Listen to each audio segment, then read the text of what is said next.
Coming up this episode on the Upend podcast. You know, the whole process of prosecuting someone is incredibly traumatizing, again, for the survivor who's experienced it, right? Everyone's talking about it. Everyone knows about it. You know, I had a girl, one of my sources, who was in high school, and somebody that she knew told a bunch of people. So that means everyone at school knows, you know, and it becomes like this defining thing about you. And I think back to my experience, and I thought, like, that's what I don't want to happen, right? I'd rather nobody knows than everybody knows, and it being this like thing hanging over me.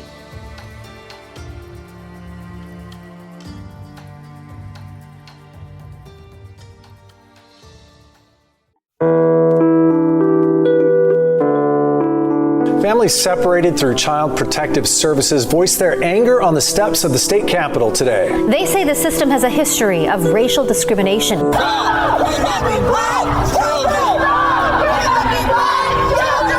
CPS system is just a part of a bigger system. We have to destroy the whole damn thing. 53% of Black children will be investigated by the child welfare system by the time they turn 18. The family policing system forcibly separates over 200,000 children from their families every year. Can a system that began with racist intent ever become a system that makes all children and communities safe? We know the answer is no. Absolutely not. Welcome to the Upend podcast, a podcast that looks toward the abolition of the child welfare system, which we at Upend more accurately call the family policing system. In this podcast, we contemplate the history of family separations in the U.S., the current state of the family policing system, and what a future without family policing can look like. We're your hosts. I'm Josie Pickens. And I'm Jason Oliver. Let's get started.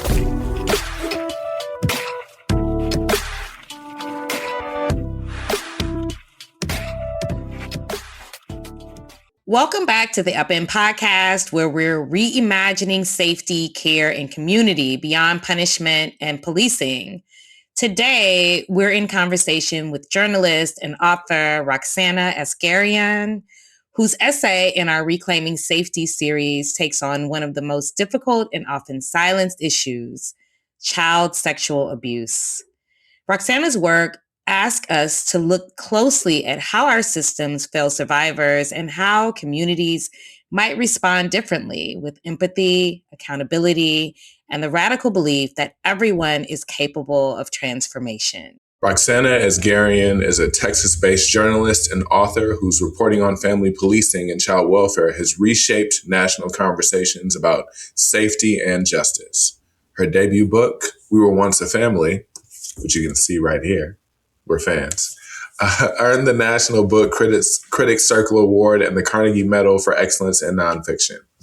Roxanna's work has appeared in the Washington Post, Texas Monthly, and New York Magazine, and she continues to amplify survivor voices through storytelling and investigative journalism. Welcome, Roxanna. Thanks for joining us. Thanks for having me. We're excited to have you here. We feel like you're a friend of Upend, and we are definitely fans of yours, as Jason said. And we'd like to begin talking about how you came to this work. So if you can tell our listeners who may be meeting you for the first time a bit about your background, both as a journalist and as a survivor of harm, and how that shaped your commitment to writing about these issues and advocating for family policing abolition. Yeah, it's kind of a two-part thing, I would say. You know, I went to grad school for journalism, and right after that, I started reporting on the juvenile criminal legal system, and I kind of fell into that. And then I started doing breaking news reporting, which is a lot of, you know, violence, essentially. Basically seeing people right in the moment where something bad just happened to them or someone they love. So yeah, I think I just kind of got started on a path where I was thinking a lot about kids and a lot about violence. And, you know, as I kind of followed that trail, I started realizing that the that I was drawn to this work. And I started asking myself questions about why that was, why I felt so called to really talk to and report on kids who are surviving harm. And I think, I grew up in Las Vegas, and I had a pretty unstable childhood. My parents, after they separated, weren't really around very much. And my friends and I were kind of on our own in a lot of ways. So we were, encountering and dealing with situations that were outside of our developmental ability to really handle. And, during that time, I experienced sexual violence and never really processed it because, it's hard to process and it's, and you want to move forward and you don't want to really think about that stuff. And so I think that doing this work actually brought that stuff up for me in a way to kind of look at, process, and deal with. And I think in that, going through that process is what brought me to abolition, because I was both looking at all of the harms of the system, like day in and day out in my work. And I was thinking back to, the things that had happened to me and what I wished that I had that I didn't have to help me get through it. And I had, I thought a lot about how, and every survivor is different and they want different things, but I never felt like I needed the person who harmed me to be punished. I just really thought and there was no really way to talk through what had happened to me without causing this big punishment, this big, that I knew was going to be really, going to blow up my life, essentially. Right. So, I think that has all led me down the path of thinking about other ways to handle harm against children. And yeah, long answer. No, but an important one, because we treat this as if we need to target and severely punish these people, these monsters that we have, and as if these are isolated incidents that are completely dealing with strangers. But it's far more common and more prevalent than we really acknowledge, at least in the ways that we approach addressing these issues. Your essay in Upend's Reclaiming Safety series really talks about that and opens with Trisha's story, who, for people who haven't yet read it, is a survivor who experienced sexual abuse both at home and in the foster system. What about her story captures the failures of the current child welfare and carceral systems? And what made you want to write about this through an abolitionist lens? Trish was someone that I interviewed in my very first story about foster care. So she was a really important person. Her story really impacted me and actually really made me realize that I had to do a lot more work in this space because, the harm she experienced was so intense and repeated, but also the complete lack of support that she got in handling and dealing with the stuff that she went through. Ultimately, Trish was bounced around in, 10 foster homes, at least, something like that, and shelters and treatment centers. And then when she aged out, she had no one, no support, no nothing. And she was essentially unhoused and ultimately ended right back up in her family home with the person who had harmed her initially. And that just, to me, really stuck with me because it was what did we do for Trish? What did we do for her? We essentially re-traumatized her, added to her trauma history, and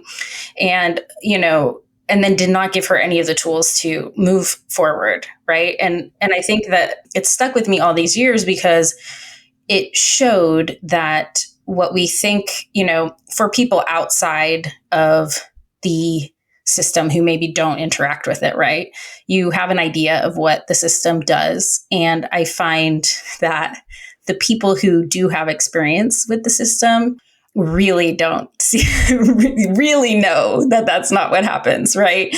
And so Trish was one of the first people that I interviewed where I was like, wait a second, this isn't anything like the way that we are told that it is. Yeah, you're right. In telling Trisha's story and throughout this essay about these cycles of harm and cycles of abuse, you also write that our culture has built real and imagined monsters to justify punishment, right? How does this narrative shape how we respond to sexual abuse? And what harm does it cause to survivors?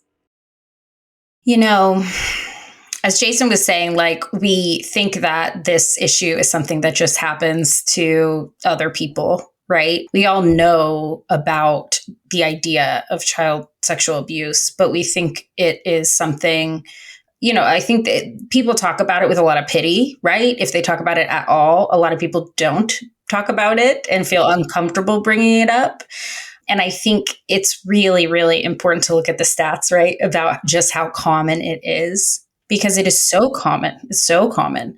And I think the reason why I like to talk about my experience is because it helps to know that lots of people experience it.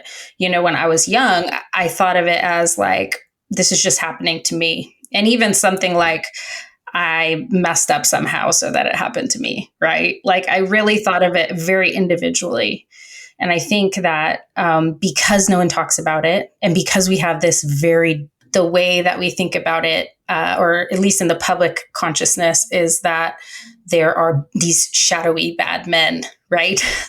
Like hiding and going to follow you home and ask you, like there's this idea of this monster, this person who, is sexually aroused by small children that is very far removed from the reality of most child sexual abuse, which is occurring largely in families, and is also just a lot more, the fact that it's so common, right? And we look around and we know a lot of, we know people, whether or not we speak about it. We know people who have experienced both the harm and have perpetrated the harm, right? We know that happens. And so the idea of the monster, right, is a way I think that we can shift out of actually dealing with the actual harm, the real complicated situations that come up amongst family members, amongst people in our communities that have power that we don't necessarily want to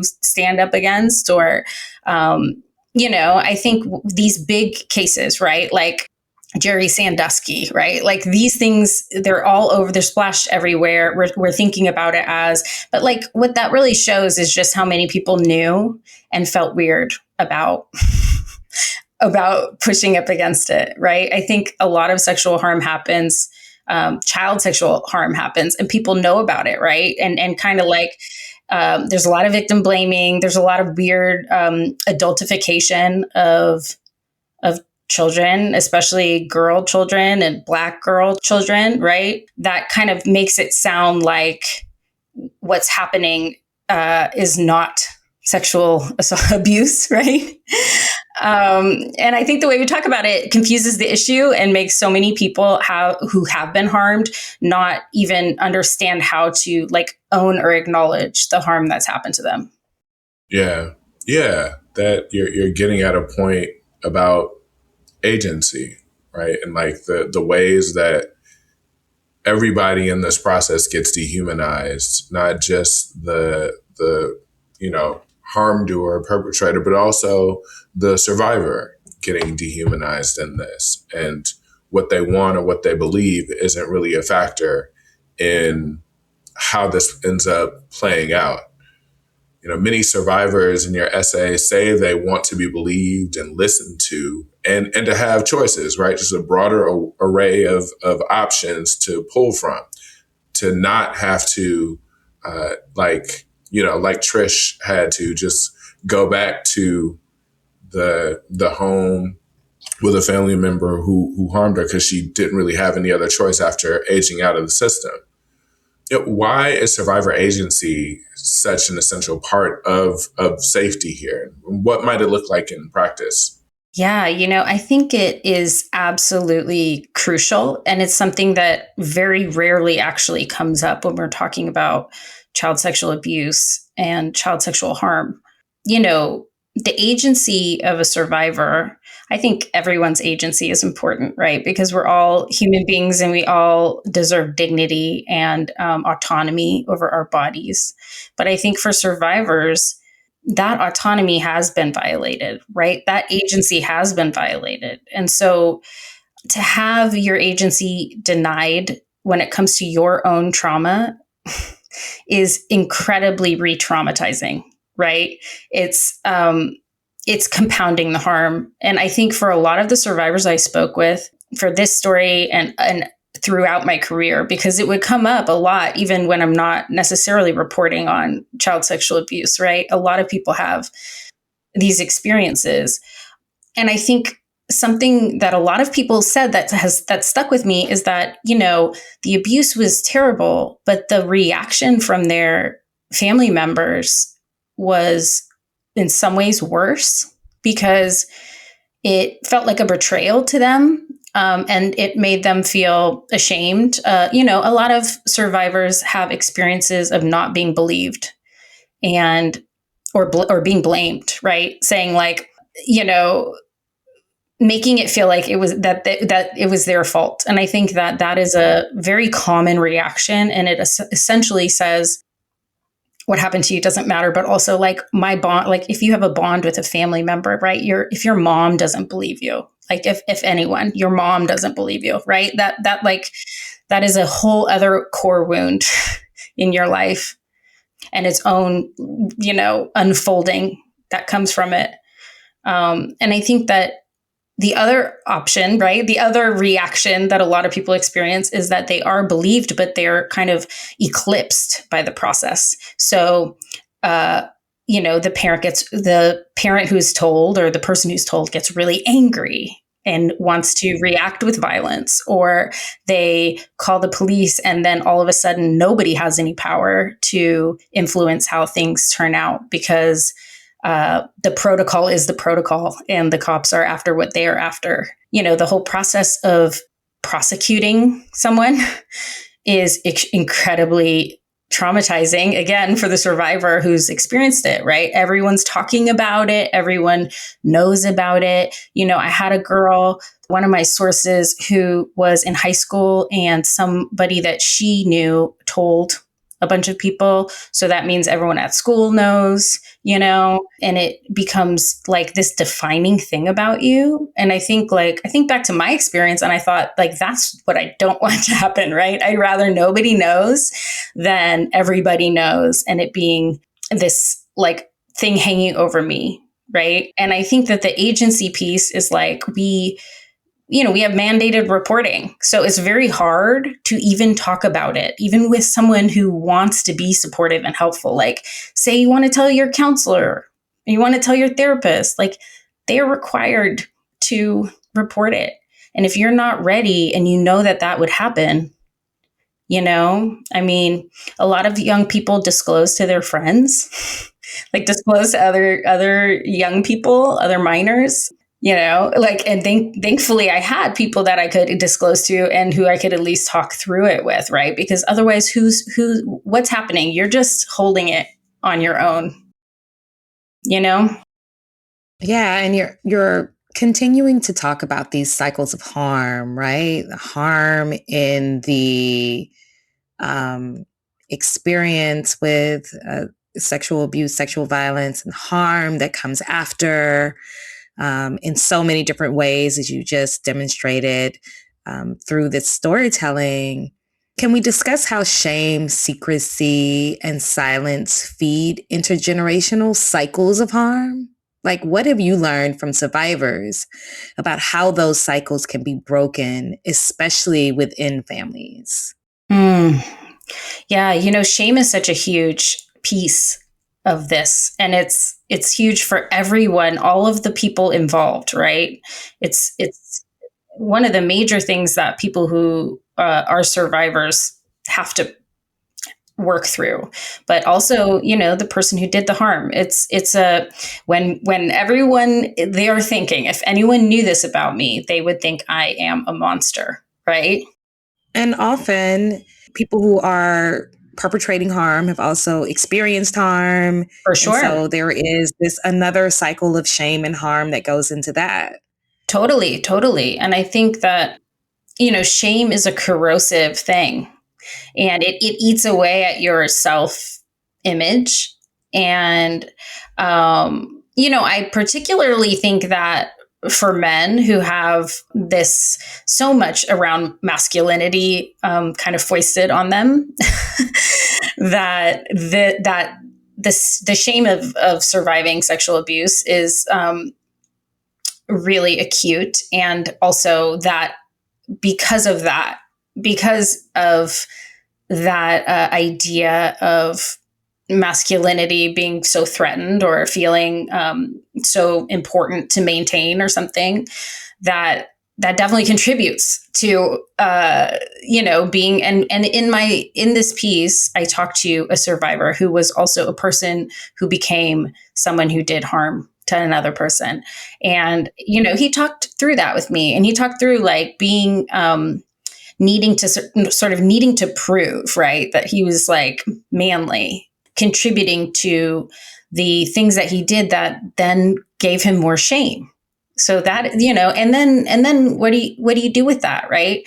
And I think his response of like healing, his way of coming to healing, finding compassion, finding someone who could hear and hold the things that he had done and the things that had been done to him without shaming him. He said that transformed me. That was where I became transformed. And so that's what they're doing over there in St. Louis, right? He has his organization doing this work, which is just sitting with everybody involved, right? Because so many people have, when we think about 1 in 4 girls being survivors and 1 in 6 boys being survivors, and then we think about the people who harm them, and then we think about the people who love them, right? Maybe their other parent, their sibling. How many people have been touched by child sexual abuse? Like, how many people have been impacted? And because we don't talk about it, and because everyone has this shame around it, we're not even, if we knew all of that stuff, think about how many direct links we could make through the generations of harm. Do you know what I'm saying? And that's something that it's like when you have the goggles on, right? You can see it. I feel that way. I feel like, and I think because I'm a person who is a public survivor, that people feel comfortable talking to me about it. But it impacts so much of society, and that shame piece is basically the weapon that really makes this be intergenerational and continual. I'm glad you brought up the man in the essay who, could speak to this from multiple angles of someone who has done harm, but also experienced that harm. And you talk about the transformation, right, that he's been able to experience in community. And in the essay, you highlight examples like the Freedom Community Center and Hidden Water, who holds healing circles, these spaces where survivors, harm doers, and families engage in accountability and healing outside of state systems. What lessons can we draw from these models about building community-led responses to child sexual abuse in a time where we are not having productive conversations about it, if we're having conversations about it at all? Yeah, I think that, Hidden Waters, that model was really interesting to me because it's essentially support groups for, and they separate the support groups by where you're sitting in relation to the harm. So the people who have done harm are in a group with other people who have done harm only. And it's not like the group is led by a therapist or, a paid person. So this is more like a kind of like an AA model, you could say, right? And then there's the survivors have their own group, and they call it bystander parents, but the parents who want to be supportive, they might be in a situation where their partner has done the harm, and they're kind of navigating, right, their role as a parent and as a partner, and where they fit in all their feelings that come up. And then there's the siblings, right? If there is harm like that happening in the family home, even if it's not happening to you, if it's happening to your sibling, that is a harm to you.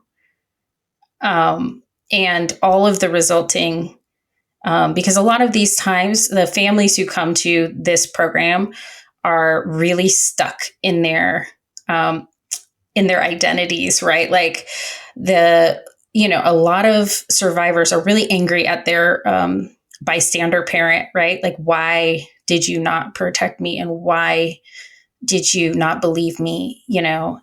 And a lot of both the harm doers and the bystander parents are like very defensive. Sometimes they're just not accountable. They're still not willing to see it, and these are grooves that are so deep that every time they try to have a conversation, they keep going back to these like things where nothing is transforming, nothing is changing. The way they're relating to it isn't changing.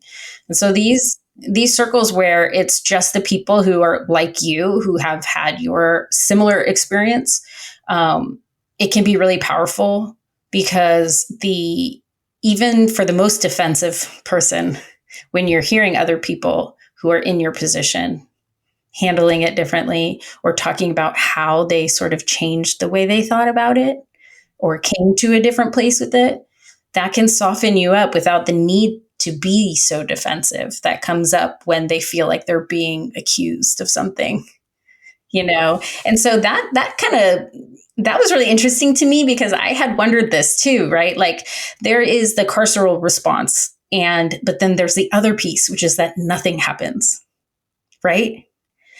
And which is a part of the carceral response, right? It is, right. It's saying, okay, we're not doing that because we don't, for whatever reason, right? Like, the harm doer is the breadwinner in the family, and we can't lose that money, right? Or many, many reasons, right?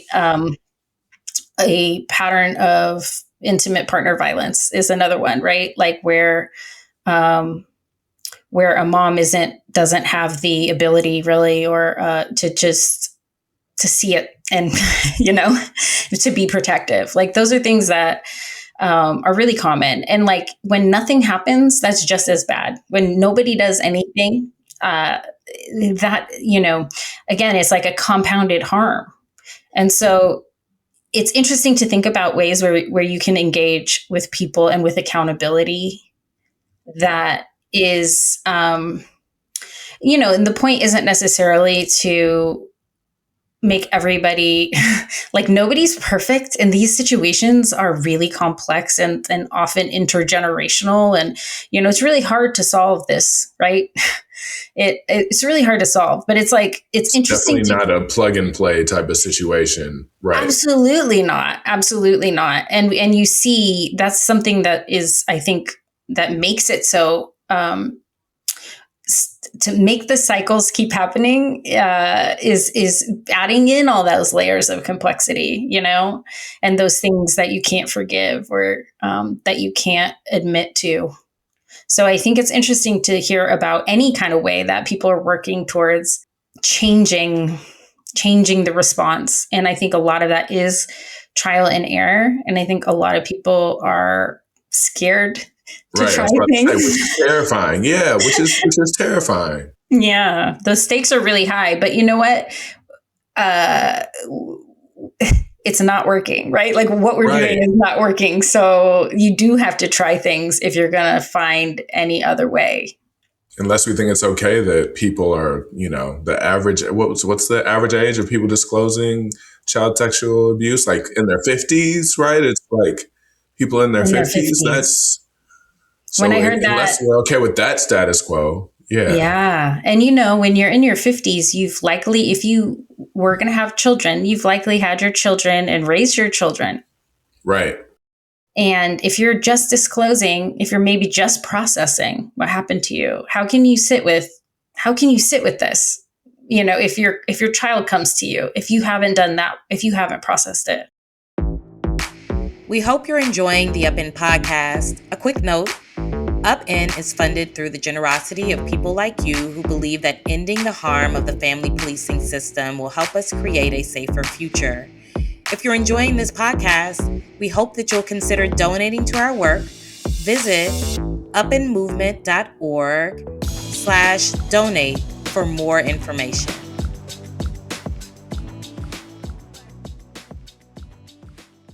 This conversation in your work, talking about, these justice models and what we can do as community to support survivors and to support everyone that surrounds survivors, right? So important. I do have a question for you around what it means to be both a survivor and a journalist writing about this topic. How do you navigate writing about child sexual abuse in ways that are both trauma-informed, which your work is, and so important in that way, but also rooted in possibility rather than despair? How do you find the balance in that? That's a really great question. I think it's maybe a guiding question for me as I do the work. It's hard. I think being trauma informed as a reporter and an interviewer is incredibly important. And I feel like I sort of intuited that and that was part of what allowed me to realize, like, oh yeah, I'm a survivor. And this is what makes this like easier for me to understand how to be sensitive to people. But also as a survivor, I get triggered, and that's a piece that is really real. Like I have PTSD. And so doing the work can be very challenging for me as a survivor. And also I have an editor, right? And that editor is usually not trauma informed. And so I often experience that friction there where I'm kind of speaking on behalf, because you argue with your editor in a, not in a aggressive way, but that's part of it. The conflict there is part of making a story. And I'll find myself in the situation of kind of defending a survivor to my editor who is saying things just like in a way where I'm like, don't say it like that to me, because that's also triggering for me to hear that response. So it's so I think part of being trauma informed is being trauma informed to myself, right? Like understanding what my needs are and being able to say that in the meeting with an editor, for instance, which took me a long time because a lot of mainstream journalism is very uncomfortable with thinking about survivor reporters, survivor writers. It's I think the Washington Post told a reporter who had experienced and was public about experiencing sexual assault that she could no longer cover sexual assault. Because she's partial, right? Like exactly. Yeah. You can't be objective, and it's sort of like you can't be objective. But who can be objective about child sexual abuse? Who can? Like, show me the person who can be objective. I'm completely indifferent. I can take it either way. Like, do you really want that reporter? That's exactly true too. Like, in that person, there's some things missing there, right? Like, what are you bringing to the work if your work is all about neutrality at the expense of just seeing really, really harm, right? Like, it is a human. It's human when you're hearing things and taking these things in and writing about this to experience sadness and anger I mean, those are the two main ones for me. I get really mad. And I think, these are things that the industry itself is really bad at, and so I think navigating doing work that is trauma informed and also about these possibilities. So I will tell you, I wrote a story about kind of abolitionist perspectives on child sexual abuse that took me so long. I'm a freelancer. It took me so long to find an outlet that would accept it because of people's reactions just to talking about child sexual abuse, which, that process was really triggering for me also, to be blunt, because you're like, I knew it was a story. I know it's an important story. And it's very difficult to navigate the journalism world, because my thing is I can write about the terrible things that happen all day and people want that. They want that from me. And so, me bringing this thing about, well, how are people doing it? How are people trying things differently and having that have a hard time selling? It is challenging, Because we only want to have one response, right? And that is, as we continue to say, is to punish.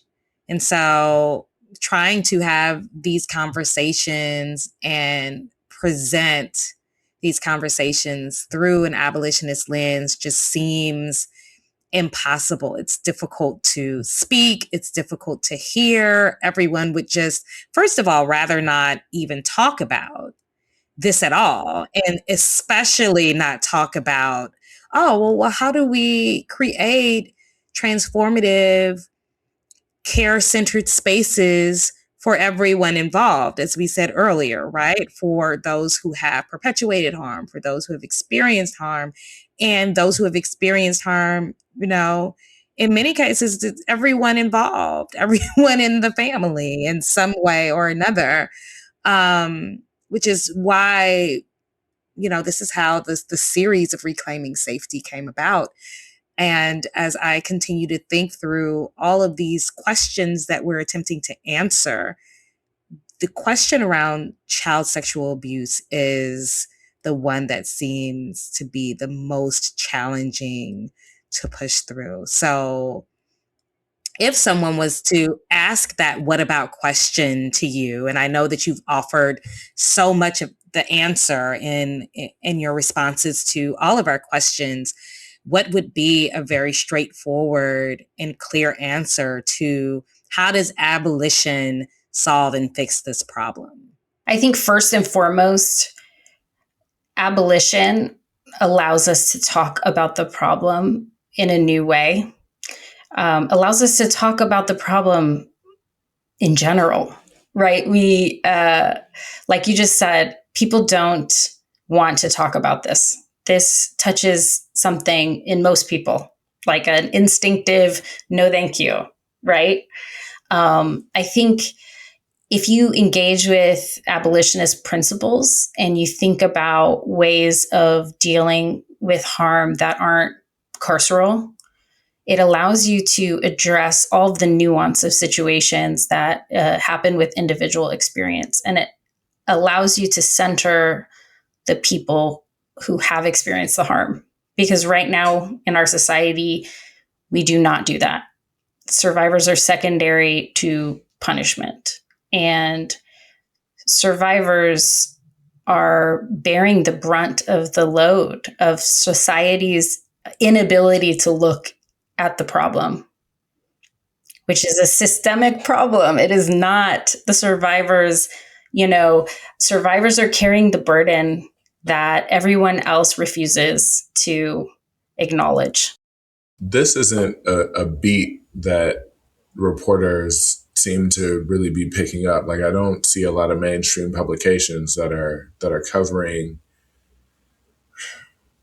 They'll kind of sensationalize a lot of the violence that may happen in a home in the same way that we sensationalize a lot of the violence that happens, right? A car crash, whatever, all of that is put is placed together. But I'm just wondering about how do we invite and encourage more reporters, especially to, because your role is so important in helping shape the ways that we think about these issues, and shifting that over time. I'm wondering, how do we invite more reporters to talk about this in different ways, different and, I dare say, better ways? I think it really does start with trauma-informed journalism. And I think most journalists have heard this now as kind of a buzzword. You maybe get a week of training on it. I've been pitching a class for, 10 years about trauma-informed reporting, because I think that it is not an add-on. It's not like a little certification. I think it's fundamental to the practice of better journalism, because, journalists are seeing a lot of really intense stuff. That is, and really honestly, in this day and age, scarier and scarier things, right? If you're not giving people the tools to process this, right, themselves, then that's step one, right? You can't see what you haven't allowed yourself to see. So if your job is being a witness and you can't witness certain things, right? If you can't witness this trauma and hold it and process it, then you cannot do your job well. That I believe that. And that's not easy. That's not like so that's why I think it needs to be built into how we train and teach journalists. And I also think that there are so many, when we talk about objective journalism, it to me is just like status quo journalism, because it usually defaults to the people who have the power, right? Like, we're basically talking about, objective is basically saying we're not pissing off powerful people. I mean, that's fundamentally, we act like that's not what that means, but it is in practice what that means. Yeah, it is. And I think that, the other side of trauma-informed reporting is recognizing the structures of power, who has power, who doesn't have power. And, for me, instead of objectivity, I try to do come from a place of power analysis. So I try to say that my job is to challenge the power structures, right? And so that helps me find my lens in a story, and it helps clarify what the goals are for the story. And it also helps me be the most, I believe, the most sensitive that you can be, right? Should be for the people with the least power in the situation, right? And then it can go less and less, to be honest, as you go up, right? Because the people who, a good journalist needs to ask tough questions, right? But we don't need to treat, these are not the same thing, right? Like, the people who have the power and the people who have been systemically held down, those are two different approaches, and I think we don't talk about power openly. And I think, like, if you're talking about child sexual abuse, you're talking about power, you're talking about domination, and you're also talking about survivors are a group of people who have experienced domination and the boot of power intimately at a very young age. And so a lot of these survivors are actually really well suited. I think for me, that has a lot to do with where my approach comes from. I feel like instinctively, but I do think that is true. I think that listening to survivors and centering them is more than just like helping them. It's helping us as a society get better, be better. And I think journalists have a really important role in that, and just need to be more honest about what it is that they're trying to do.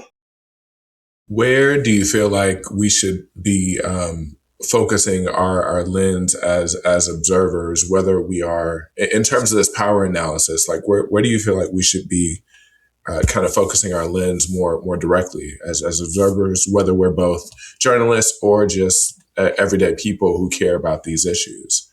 Yeah, I think there's room for instance, like investigative journalism, right? That's focused on power in terms of dismantling or critiquing or challenging power, right? And that's super valid, important. I still believe that. Like, we're in a crazy time, right? But like, it matters to call that out and to challenge it. But I also think there's room to turn the focus on survivors, their perspectives, their ways of coming into, because this was the most amazing thing about this process of working on these pieces, is talking to people who have survived child sexual abuse, sometimes from very young, and for a long time, right? So people who have had a very intense trauma load, who have so much to give and share from their process and experience growing and healing. Like, it was so powerful to talk to these people as just me as a survivor, as a reporter. It was like, wow, like we have, these are things that people need to know that people do not know and understand, because we can't even say the words without, and, one of those people is Stacey K. Haynes. She's a somatic therapist. So she's working on the body and how trauma lives in the body, and how you can heal using these kind of body-based healing techniques. And she was saying, like, people contract, right? Physically contract when you bring up child sexual abuse, and it makes sense, right? Like, it's a hard thing to think about, and nobody wants to think about it. Nobody wants that to happen, right? Most people can, it's objectively bad, right? We can say that.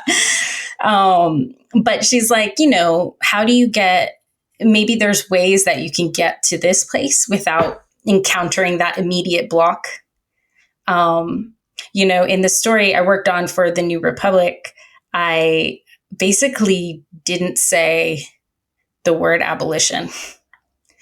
And that was a conscious response, a conscious choice, because I felt like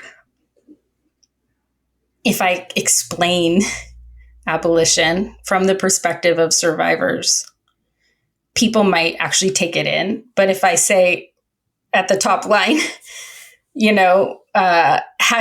then maybe, you have to know what your audience is and try to how to reach, how are you reaching the most people you can reach? And I think for some people, talking straight up, they're ready to handle it because they're thinking about it and they've already kind of done a lot of the work. And there are people who are on the opposite end of the spectrum, right? That you just want them to even like have a kernel of like more understanding. Right. Yeah, there's not just one way to approach a concept, right? Especially a concept that's as complex as this, as complex and as prevalent as this. Mm-hmm. Yeah. For listeners who are survivors, advocates, or community members, what can they start doing today to create safer environments for children and to support healing and accountability without relying on systems of punishment? I love that question. And I love the part in the Reclaiming Safety paper that gives sort of action items, right? And that's something that that was so cool for me to be able to work on because it often happens, right? You read something or you start to understand an issue and you're like, but what do I do? Like, how do I, where do I fit in here? And I think that everybody knows kids, right? Even, I mean, I'm a mom, so I know a lot of kids, all my son's friends and all, but I think, everyone knows kids. And I think everyone needs to take some ownership of the role that they have to play with kids. And I think, and I think that the way that you can do that is to talk to them and listen to them and treat them with respect and get to know them and listen to what they have to say about things, all sorts of things, right? We're not talking about like jumping into to sexual harm with a kid that you've never met before, right? Because ultimately, the way that people need to address child sexual abuse is within their family and community. And that can't happen if you don't have community. You don't have the community, right? Mm-hmm. Right. And that doesn't just, you can't come and say, hi, community. I have this extremely difficult thing to work through, right? You have to build that trust. The kid. Hi, y'all. I'm Jason. Let's talk about this thing. Yeah. I mean, it's not something that, it's hard for people to even broach this with people that they know very, very well. Right. With their own family members. Right. And so I think this to start is allowing accepting, embracing children in our society. Right. And treating them with human dignity and giving them agency in their, in their lives to whatever extent they can, right? First and foremost, right? Because and particularly for child survivors, they're struggling with agency. They're struggling with autonomy. They're struggling with feeling violated. And, even like I think back to some adults that were safe adults for me in my childhood, and I didn't disclose to them. And actually, one of my teachers, my favorite teacher, she read my book, and I disclosed that I'm a survivor at the end of the book. And she said, "Hey, I read that. And I'm really sorry that I missed that. That I wasn't able." And I said, I wasn't disclosing at that time, but what you did do for me was you made me feel smart, and you gave me like really interesting books, and you took an interest in what I had to say. And like that is just as meaningful, just as valuable. Because for me as a survivor, trying to just get out of Las Vegas and go to college and like have the life I wanted to live, just having someone like give me that genuine interest and encouragement, even outside of, talking about specifically the harm, was so, so valuable to me. And, I think back to my community that I had, which was a lot of my friends' families. Like we had we kind of cobbled together a team, a care team, because a lot of my friends' parents were struggling with things like addiction, and we were all, I wouldn't say any of our parents really had it super together, but like as a cohesive. But you made it work. Yeah, you made it work. And the resiliency, right? Like, I know people have a kind of a strong reaction to that word, but I think it's so, so important for kids to feel like they can be okay, and that, they can go forward, and it's not just like something bad happens to you and it has to dictate the rest of your life. And I think that community love and support is like the crucial piece of resiliency for kids. Roxanna, thank you for this conversation. Jason and Sydney, our producer, and I were talking yesterday about how much we were looking forward to this conversation with you. I was sharing that in our communications, I kept trying to avoid the language of excitement, right? Like, I'm so excited about this conversation. We knew that it would be a powerful conversation, and we knew that it would be a conversation that would be transformative for, so many of our listeners. So we really appreciate you taking time to be with us today, for taking time to write the amazing essay that's a part of the Reclaiming Safety series. And thank you for your courage in helping us reimagine like what safety can mean for child survivors of sexual abuse. where can listeners learn more about you, your writing, your work, all of the things? They could start with my website. It's roxannaasgarianwrites.com. That's a good place to start. I have a few links there of stuff that I've worked on. And also my book, We Were Once a Family. I think that is that's the deepest I've ever been able to go on a story. And I think it really helped me come to the place of being able to talk about abolition. For sure. I love that Jason just continues to stand this book up almost like a bottle boy, you know, and they're like showing the bottles with the sparklers. This is officially the first time that I've ever been referred to as a bottle boy, but I will take it. A book boy. Exactly. A book boy. I'll take it. As a Las Vegan, I really appreciate that reference.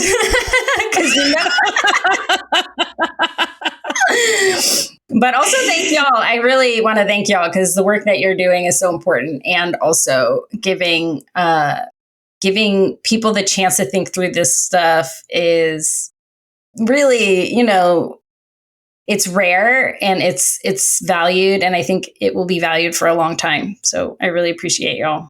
Thank you so much again for being here. For sure. Thank you for joining us for the Up In podcast as we explore family policing system abolition.